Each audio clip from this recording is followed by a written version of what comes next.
Hello! Ipapakita ko sa inyo kung paano mag-withdraw ng crypto sa Maya. I-click ang crypto dito.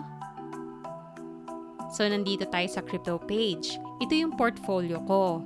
Para mag-withdraw ng crypto, i-click ang send. Ayan, so ito yung mga crypto na meron ako sa Maya. Piliin yung crypto na i-withdraw nyo. So, ang gusto ko, Dogecoin. Ito yung Dogecoin balance ko at ito yung value niya in peso. Dito naman, pwede kayong pumili ng currency pag isi-send nyo siya. Pwedeng in crypto or yung value niya in peso. Pero ako mas gusto ko yung amount niya in crypto. Ilagay nyo yung amount na isi-send. Pag tinype nyo dyan yung amount, lalabas dito yung network fee, tapos yung total amount deducted. So, bakit amount exceeds balance dito? Nagpula siya, kasi dapat magtitira ka para sa network fee.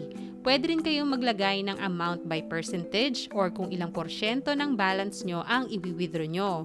Pwedeng 25%, 50%, 75%, or kung gusto nyo max na para lahat.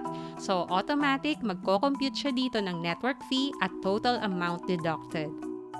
Ano naman itong change network speed? Depende sa network at sa crypto, may iba mabilis, may iba mabagal masend. Kung gusto nyong mabilis, mas mataas ang network fee. Pero kung di naman nagmamadali katulad ko, dito ako sa slow para makatipid din. Saka hindi naman laging accurate ang estimated time. Like halimbawa, itong slow, baka 1 hour daw, so tignan natin mamaya.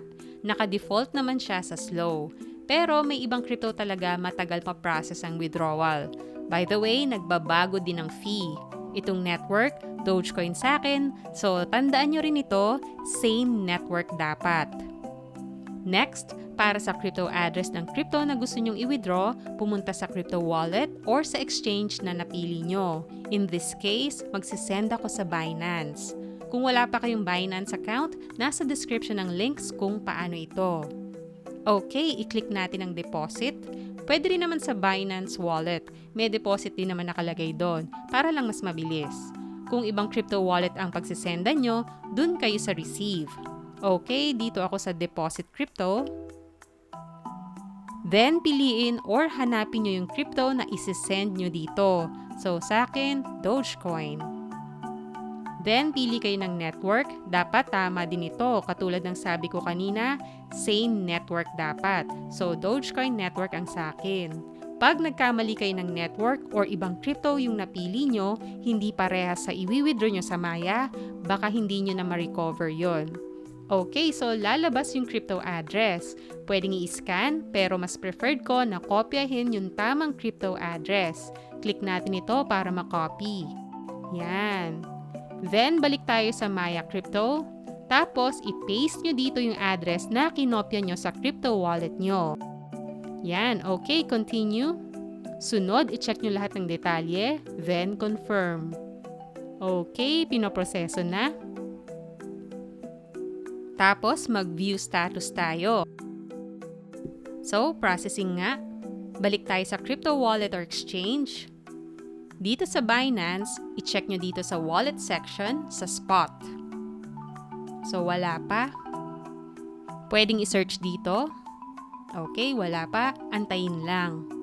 A few moments later.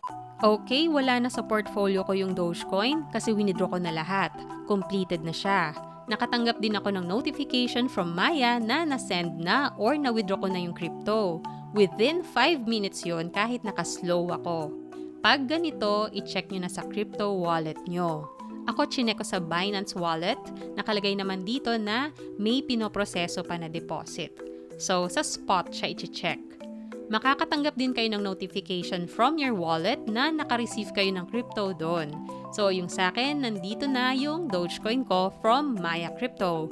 Okay, ganun lang mag-withdraw ng crypto from Maya. Thank you for watching. Like, share, and subscribe.